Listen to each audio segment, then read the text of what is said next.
A shame story is not a conscious narrative you have chosen.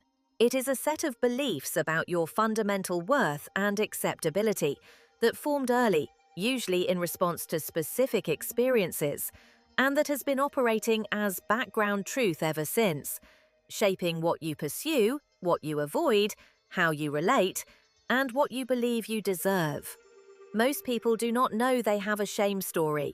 They know they are hard on themselves, that they struggle with confidence, that they feel perpetually not quite enough in certain domains, but they attribute this to character, to being an anxious person, or a perfectionist, or someone who struggles with relationships, rather than recognizing it as a learned story that was once adaptive and has since become a cage. The shame story usually has a central theme. Common ones include, I am fundamentally inadequate. I am too much for people. I am unlovable if people really know me. I do not deserve good things. I am a burden. I am broken in a way that cannot be fixed. These themes rarely announce themselves in those words. They operate through behavior, through the decisions made and not made, the risks taken and not taken, the connections formed and avoided. Identifying your shame story is the first step to having a relationship with it, rather than simply being it. Shame stories do not develop in a vacuum. They develop in specific relational and environmental contexts, in response to specific messages, often received at ages when we had no frame of reference to evaluate or reject them. Developmental psychology has mapped the conditions under which healthy shame, the proportionate response to social transgression, becomes toxic shame, a pervasive sense of identity-level defectiveness. The conditions are typically some combination of chronic criticism or humiliation without repair, conditional love that created the equation, I am acceptable when I perform correctly, neglect that communicated, your needs are not important enough to attend to, emotional invalidation that taught, your feelings are wrong, too much, or dangerous, or witnessing and absorbing the shame of caregivers who could not hold their own. The child in these environments does something both intelligent and ultimately costly. They internalize the problem. Rather than, my environment is not meeting my needs, which would require an impossible conclusion about the people they depend on for survival, they conclude, I am the problem. The self-blame protects the attachment, but it also becomes the foundation of the shame story, and it is remarkably durable because it formed at an age when the brain was most plastic and the messages were most authoritative. Understanding this origin does not erase the story, but it begins to separate the story from fact, to reveal it as a response to a specific environment rather than an accurate description of who you essentially are. Identifying your specific shame story requires a particular quality of honest self-inquiry, not self-attack, but genuine curiosity about the patterns that run through your life. Some questions that help surface shame themes. Where in your life do you work hardest to appear competent, in control, or unaffected? What are the things you would most not want people to find out about you, and why? In what situations do you feel most likely to be found out? What kind of mistakes send you into a spiral versus ones you can recover from easily? What parts of yourself do you most consistently hide, manage, or apologize for? What would have to be true about you for you to feel you had finally earned the right to belong? The answers to these questions begin to map the contours of your shame story. They reveal which domains are hot, where the shame is most active, most defensive, most vigilant. And they often point back, if you follow them far enough, to the specific early experiences where the story took its shape. This exercise is not about blame or excavating trauma for its own sake. It is about developing a clearer map of the internal territory so that you can begin to work with it deliberately rather than simply being swept along by it. The shame story has been running largely on autopilot. Naming it is the beginning of taking back the wheel. One of the most useful and often surprising steps in shame work is examining the actual evidence for the shame story's claims.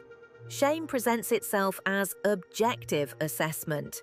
It sounds like the truth, but shame is one of the most unreliable narrators available because it has a systematic bias toward confirming its own verdict.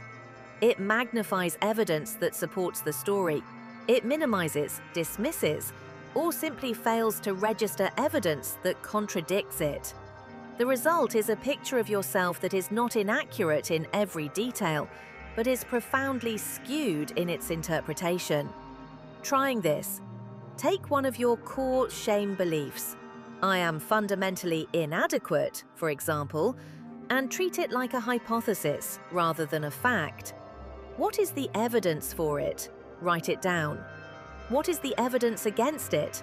Write that down too. Most people find that the evidence for the shame story, when examined carefully, is significantly weaker and more selective than it appeared when accepted uncritically. And the evidence against it, the moments of genuine competence, connection, kindness, courage, is substantially larger than shame allowed them to register. This is not positive thinking, it is accuracy. Shame is inaccurate. Restoring accuracy is not optimism.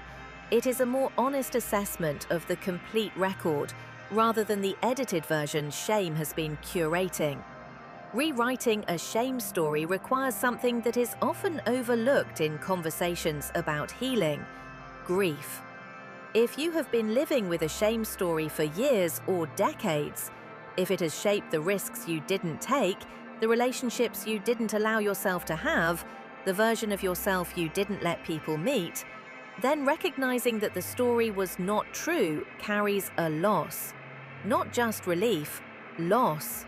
For the time spent hiding, for the connections that never deepened because you managed them too carefully, for the opportunities you didn't pursue because shame said you didn't deserve to, for the version of yourself you kept hidden so long that even you are not quite sure who they are.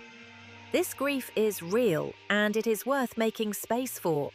Not to collapse into it or to use it to generate more self-attack, but to acknowledge, with honesty and some tenderness, what the story cost. Because that acknowledgement is part of how the story's hold begins to soften. You are not trying to have been someone who was never wounded.